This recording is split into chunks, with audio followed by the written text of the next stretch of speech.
Welcome to Liberty Today. On today's program, Sam Kephart says, be careful what you say. Big Brother is listening. We'll tell you about the call to fall on our knees in prayer for our nation. And Nick Reed says roadblocks to Obamacare in South Dakota have become an 8-lane freeway. All this and more on today's Liberty Today. Well, here we go again, talking about the lethargy of the moral majority. Bob, in case you don't know this, Bob, this is Bob Ellis, American Clarion. His website will be on the screen, and you need to listen to the things he has to say and read the things that he and his contributing authors write every day. It's great conservative commentary. The lethargy in the moral majority, what has happened? It's tough to understand. It seems like, when I was growing up, we didn't hear a whole lot from the moral majority, as you call it, what I would consider good traditional conservative people. Then that seemed to change. We seem to be making some headway there in the mid-90s, and we've had some ups and downs over the last 20 years, but lately, since the election, it seems worse than I've ever seen the lethargy. As you talked, the thought that came to my mind was record burnings. Do you remember some of those in the churches? Not that long ago. I had some of those records. Yeah, so did I. And the churches would sponsor bonfires where you'd come and throw this garbage on the bonfire. Mm-hmm. Now, if you went through the CD changers of the people sitting in the pews, they've got some of the most vile stuff that they listen to all the time. Yeah, even a lot of churchgoers would look at you strange if you raised the idea of something like that today. Yeah. What it's created is an opportunity for wickedness to prevail, really.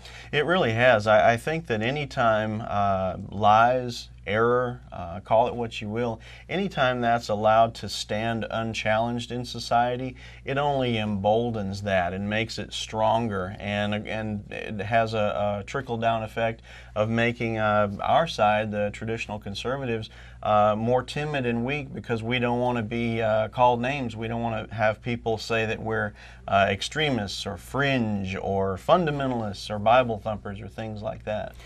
You and I know the statistics are that the church doesn't vote. 50% of church-going people don't even vote. And of the 50% who do, half of them vote for the wrong people. Yeah. They don't vote what they say their values are. It's really sad, you're right. We all like to sit around and complain and moan and whine, but when it comes time to actually doing something, I think the least thing that a person can do is to get out and cast their vote, but too few of us do that. And sadly, the situation in many of our churches, people don't know what the right thing is. They're not hearing the message from the pulpit. A pastor doesn't have to preach every Sunday on political things, but at the same time, we have relevant things going on in our society, things that affect us and our children. Pastors really should be addressing those sort of things on a regular basis, if not every Sunday. Well, when President Bill Clinton was having sex in the White House, in the Oval Office, the churches across America should have gone ballistic. Mm-hmm. But there was relative silence. Yeah, and that's only one instance. We have, what is the number up to now since Roe v. Wade was legalized? It's over 40 million, 50 million Over now? 50 million. And it's every 26 seconds, Bob, another little child is killed. And how often do you hear even just a mention, just a quick passing mention from the pulpit about the sanctity of human life created in the image of God?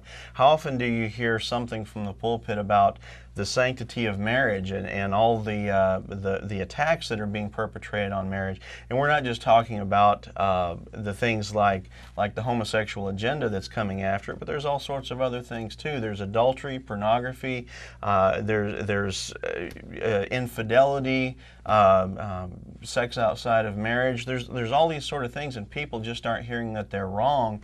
And when they don't hear that something is wrong, they start to naturally assume that it's right. The guy with the microphone right now is Barack Hussein Obama. And he said, that if one of his daughters got pregnant, he would not want to see them, quote, punished with a baby. Now, why is it that I don't think there's one church in America who challenged him on that? Maybe there's one. I've heard of none who said, Mr. President, you don't have it right. Yeah. They give him a pass on that. And so all these young girls, all the mothers and the fathers, they must just believe that a baby is punishment. Apparently so, and you can kind of understand that in one sense, because it's certainly no fun to be a parent even when there are two married, committed parents.